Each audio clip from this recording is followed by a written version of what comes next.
negociat cu partenerii niciodată. Noi vorbeam, discutam, negociat, nu pot să zic că am negociat, doar le-am propus așa niște chestii, ceea ce puteam eu să le ofer și ce ziceam că cu asta merge, se poate aplica, nu pot zic că a fost negocieri.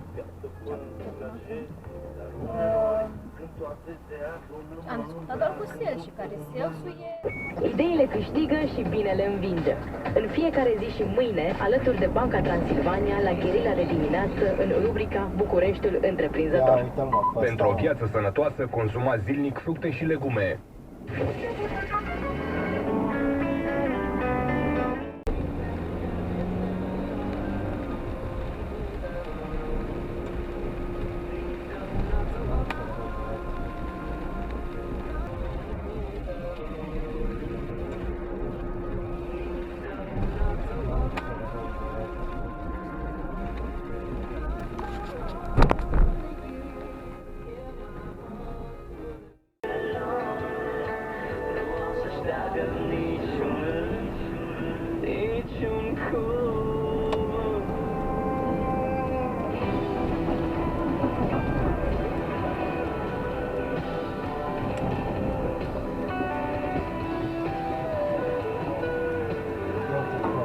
Ia uite frumos,